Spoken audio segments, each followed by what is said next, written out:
Bismillahirrahmanirrahim. Assalamualaikum warahmatullahi wabarakatuh. Nama saya Dede Wiwi Purkoni, nomor induk mahasiswa 2317553. Saya akan menjawab ujian akhir semester mata pelajaran teori organisasi dari dosen Bapak Dr. Cepi Triatna MPD. Pertanyaan pertama, kemukakan bagaimana Anda melihat kasus studi sebut nasib lulusan sekolah unggulan tak beda jauh dengan sekolah biasa dilihat dari kapasitas organisasi sekolah. Kasus studi sebut nasib lulus sekolah unggulan tak beda jauh dengan sekolah biasa menunjukkan adanya ketimpangan yang signifikan meskipun ada perbedaan dalam sumber daya dan fasilitas antara kedua jenis sekolah tersebut. Dari perspektif kapasitas organisasi, perbedaan antara sekolah negeri unggulan dan sekolah biasa lebih terlihat pada kemampuan masing-masing untuk mengelola sumber daya, baik manusia maupun kurikulum, daripada hanya mengandalkan kualitas fisik dan anggaran. Sekolah unggulan cenderung terjebak dalam birokrasi dan standar tinggi yang membatasi inovasi, sementara sekolah biasa masih kekurangan sumber daya, seringkali lebih fleksibel dalam menyesuaikan strategi pembelajaran dengan kebutuhan siswa.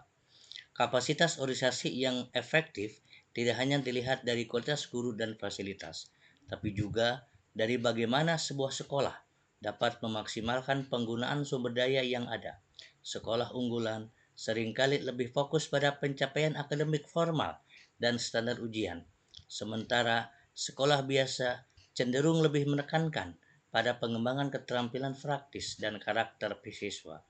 Fokus yang terlalu besar pada aspek akademik dapat membatasi kesiapan lulusan menghadapi tantangan dunia kerja yang membutuhkan keterampilan praktis dan sosial yang relevan. Selain itu, sistem pengelolaan dan evaluasi pendidikan juga memainkan peran penting dalam kesenjangan nasib lulusan antara kedua jenis sekolah. Sekolah unggulan, meskipun memiliki pengajaran dan fasilitas yang baik, seringkali tidak menyesuaikan kurikulumnya dengan kebutuhan dunia kerja yang terus berkembang. Sebaliknya, sekolah bisa cenderung lebih adaptif. Sekolah biasa cenderung lebih adaptif terhadap kebutuhan lokal dan dapat menawarkan pendidikan yang lebih berbasis pengalaman, meskipun terkadang kurang dalam kualitas akademik.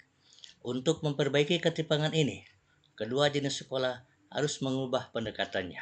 Sekolah unggulan perlu lebih fokus pada pengembangan keterampilan praktis yang dapat langsung diterapkan di dunia kerja. Sementara sekolah biasa bisa meningkatkan kapasitas pengajaran dengan memanfaatkan teknologi dan mempererat kolaborasi dengan dunia industri. Dengan memanfaatkan kapasitas organisasi masing-masing, kedua jenis sekolah dapat menciptakan lulusan yang tidak hanya unggul secara akademik, tapi juga menghadapi tantangan kehidupan nyata.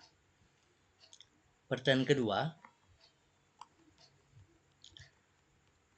kemukakan bagaimana pendapat Anda jika kasus studi sebut nasib lulusan sekolah unggulan tak beda jauh dengan sekolah biasa dilihat dari sistem natural dan rasional.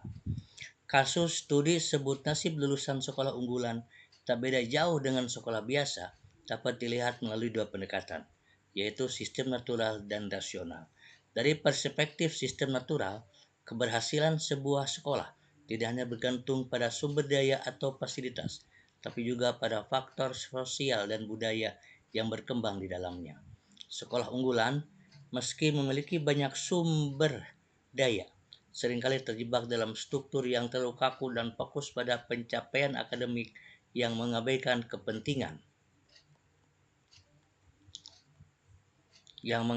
pentingnya pengembangan karakter dan keterampilan hidup siswa.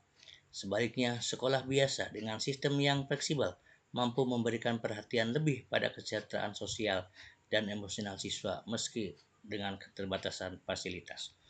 Dalam hal ini, sistem natural menunjukkan bahwa sekolah biasa mungkin memiliki keunggulan dalam hal pengembangan keterampilan sosial, kerjasama, dan pengembangan pribadi siswa.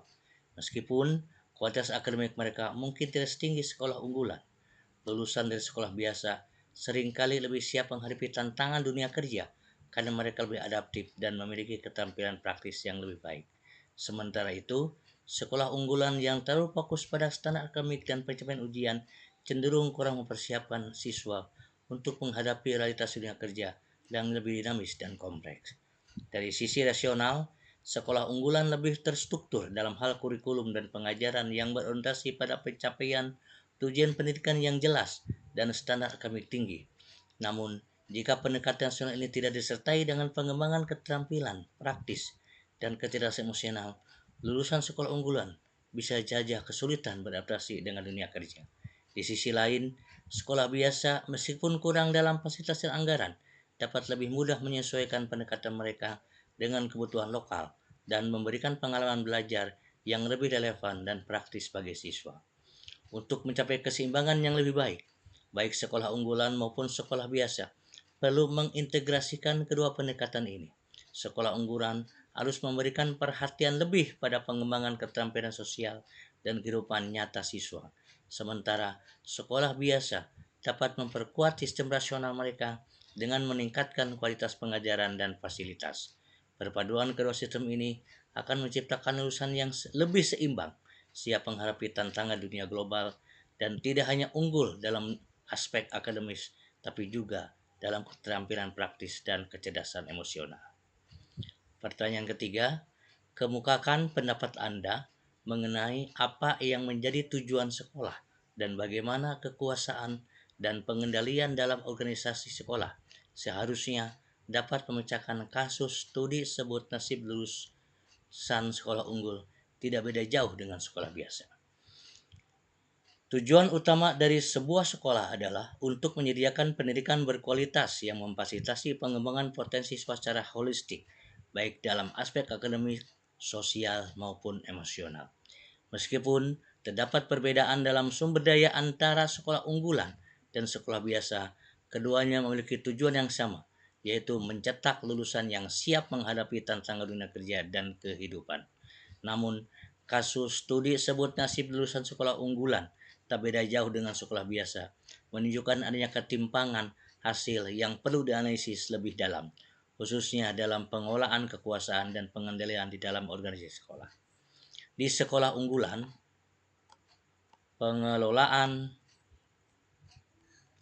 yang lebih hierarkis dan terpusat seringkali berfokus pada pencapaian hasil akademik yang tinggi, namun kurang memberikan ruang bagi pengembangan keterampilan sosial dan karakter siswa.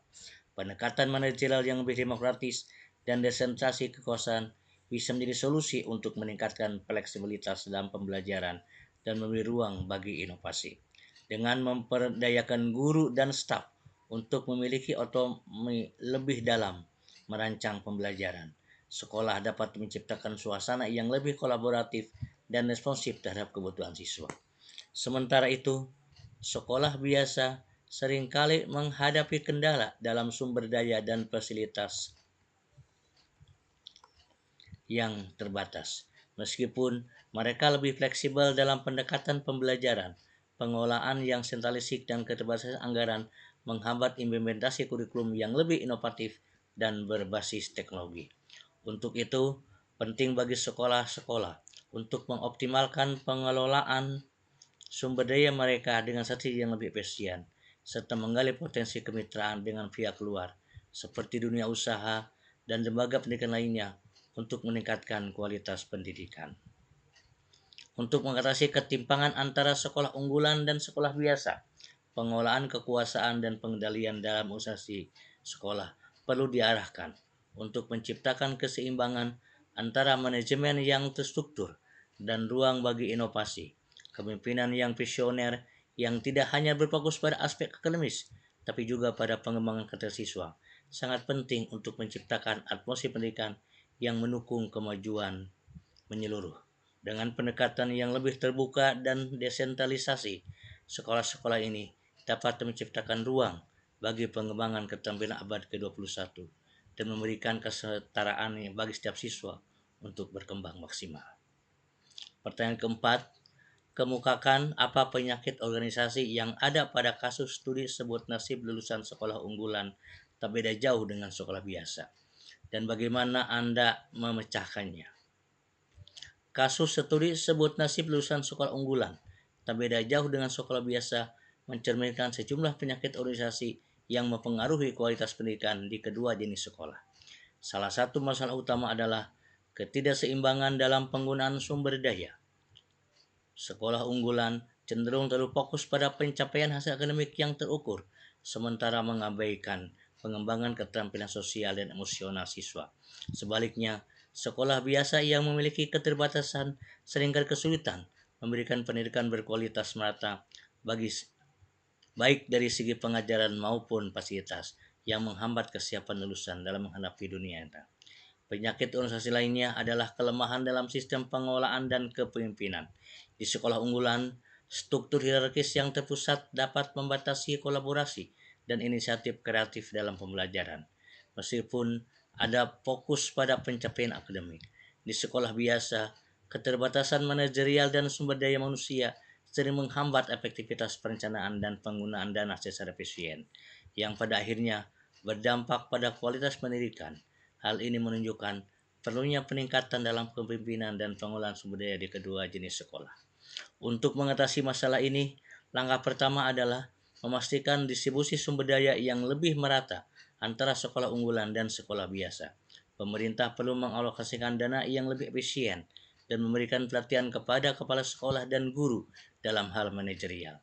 Dengan memberi ruang untuk berkolaborasi dan berbagi pengalaman antar guru, sekolah bisa menciptakan inovasi dalam metode pengajaran yang lebih efektif dan relevan dengan kebutuhan siswa. Selain itu, penting untuk memperkenalkan pendekatan pembelajaran berbasis keterampilan abad ke-21 dengan mengintegrasikan teknologi dan fokus pada pengembangan kualitas serta kemampuan berpikir kritis. Akhirnya, evaluasi kinerja yang menyeluruh perlu diterapkan untuk menilai bukan hanya hasil akademik, tapi juga aspek sosial dan emosional siswa.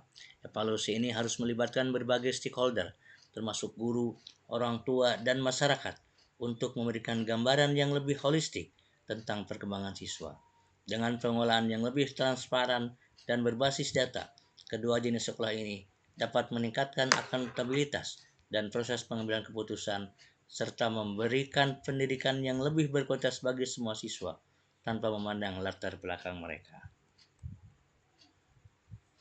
Pertanyaan kelima, menurut Anda, bagaimana upaya yang harus dilakukan pihak sekolah supaya sekolah sebagai suatu organisasi dapat menjadi efektif di masa depan? Untuk menjadikan sekolah sebagai organisasi yang efektif di masa depan, upaya pertama yang perlu dilakukan adalah memperkuat kepemimpinan yang visioner dan kolaboratif. Pada sekolah harus memiliki visi sekolah panjang yang mencakup pengembangan keterampilan bersatu, seperti kreativitas, kolaborasi, dan keterampilan digital yang mempersiapkan bahwa siswa siap menghadapi tantangan global. Kepemimpinan yang desentralistik memberikan otonomi kepada guru dan staf untuk mengambil keputusan, juga akan menciptakan organisasi yang lebih responsif dan dinamis. Kualitas pembelajaran harus menjadi prioritas utama dengan mengintegrasikan teknologi dan metodologi pembelajaran interaktif. Pembelajaran abad 21 tidak hanya berfokus pada pengetahuan akademik, tapi juga pada pengembangan keterampilan kritis, pemecahan masalah, dan kolaborasi.